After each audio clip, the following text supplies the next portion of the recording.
يا خبر اسود ومنيل. طب انا هقول لهم ازاي على الكارثه بتاعت ماتش الزمالك اللي هتبقى في نهائي كاس مصر دي؟ جمهور الاهلي ما بيرحمش، والنبي يا كابتن ما حد غير يجي يقول لهم على الكارثه دي، ما فيش غير انا اللي اقول لهم ليه.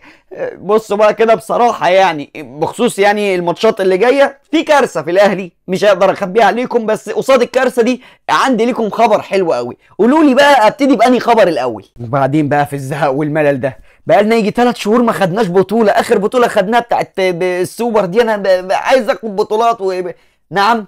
كارثه؟ كارثه ايه كفالة الشر؟ وعندك كمان خبر حلو؟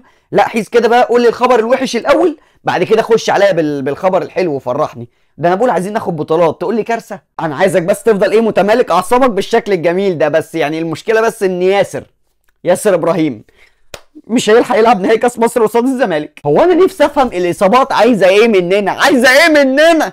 بس يعني ياسر ابراهيم للامانه يعني صدقنا وصل مستوى كويس، بس للامانه فعلا الواد رامي ربيعه شد حيله كده وحاسس ان هو ايه يقدر يعوض غياب ياسر ابراهيم. الحمد لله الكارثه اللي بيقول عليها ما طلعتش كارثه ولا حاجه.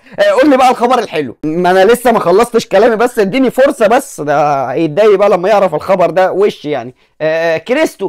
كريستو عارفه انت الشاب الجميل اللي هو ما بيضحكش خالص يا عيني عشان عنده ظروف، هو برضو كمان مش هيلحق ماتش الزمالك بتاع الكاس ده خالص. خد بالك انت بتخم، انت قلت لي هو خبر واحد ودلوقتي بقوا خبرين.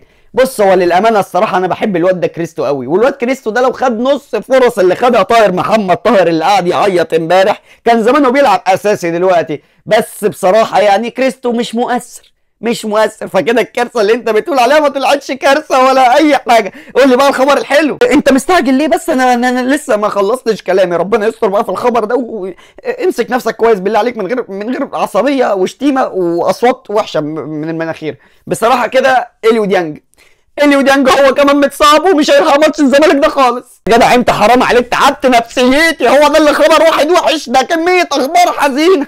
بس يكون في معلومات بقى ان خط الوسط عندنا مليان رجاله، في مروان عطيه وامام عاشور وعمرو السوليه وكوكا ممكن يلعب في نص الملعب واكرم توفيق وكريم ندفد، فغياب اليو ديانج مش هيبقى مؤثر قوي. قول لي بقى الخبر الحلو، ابوس ايدك عايز افرح. ما انا هقول لك دلوقتي بقى الخبر الحلو اللي هيعوضك عن كل الاخبار الحزينه اللي فاتت دي. خد عندك يا سيدي، امسك نفسك كويس انت هو عشان هتسمع الخبر هتبقى عندك الادرينالين عالي وهتبقى عايز تحتفل وهتخرب الدنيا. امسك نفسك كويس، طرطق ودانك، اسمع مني. لو الاهلي قدر يفوز على الزمالك في نهائي الكاس هياخد البطوله.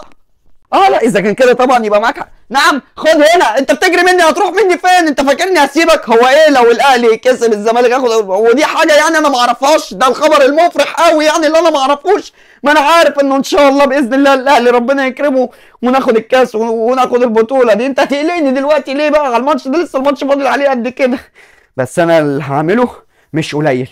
انا ممكن اغير في نتيجه الماتش.